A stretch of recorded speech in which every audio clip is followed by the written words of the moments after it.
Il a beaucoup souffert et peut-être que ça mérite une petite récompense. Un Oscar par exemple. Leonardo DiCaprio est nommé pour la 4e fois dans la catégorie meilleur acteur avec The Revenant, un film qui lui en a bien fait baver. This was the most difficult film I've ever had to do. Car pour obtenir les grâces de l'Académie, souffrir semble être la règle. Il y a 3 ans, par exemple, Leonardo DiCaprio était nommé dans la catégorie meilleur acteur pour le rôle de Jordan Belfort dans Le Loup de Wall Street. Mais c'est Matthew McConaughey qui l'a eu, grâce à Dallas Buyers Club et à la technique de la transformation physique qui fonctionne plutôt bien aux Oscars.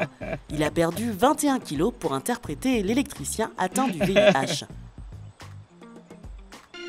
Une technique qui avait déjà cours il y a 36 ans, bien avant que la carrière de Léo ne débute. Dans Raging Bull, où il interprète le boxeur Jake LaMotta, Robert De Niro prépare son rôle en s'entraînant comme un boxeur et gagne même de vraies compétitions. Il prendra ensuite près de 30 kilos pour interpréter le sportif. Jake LaMotta dira de lui qu'il aurait pu mener une vraie carrière de boxeur. C'est aussi grâce à la transformation que Christian Bale obtient son premier Oscar.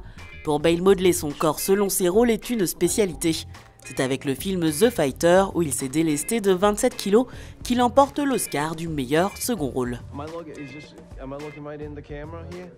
Charlize Theron, elle, est allée dans l'esprit Total Makeover, mais inversé.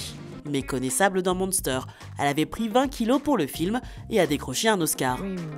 D'accord, mais le physique, ça n'est pas tout. Certains acteurs jouent aussi avec leurs limites psychologiques. 19 fucking years old. Adrien Brody a tout quitté, se débarrassant de son appartement et de son téléphone. Il a joué jusqu'à 4 heures de piano par jour et s'est même affamé. Il est couronné meilleur acteur par l'Académie en 2002. Pour coller le mieux à son personnage, Heath Ledger, interprète du Joker dans The Dark Knight, s'est isolé pendant plusieurs jours dans une chambre d'hôtel. Il est décédé d'une overdose après avoir pris des drogues pour se rapprocher du Joker. Il a remporté un Oscar à titre posthume en 2009.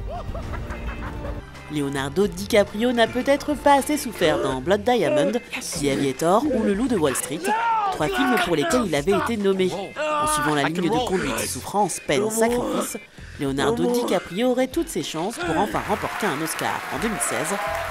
Enfin, il paraît que les autres nommés se sont donné beaucoup de mal, eux aussi.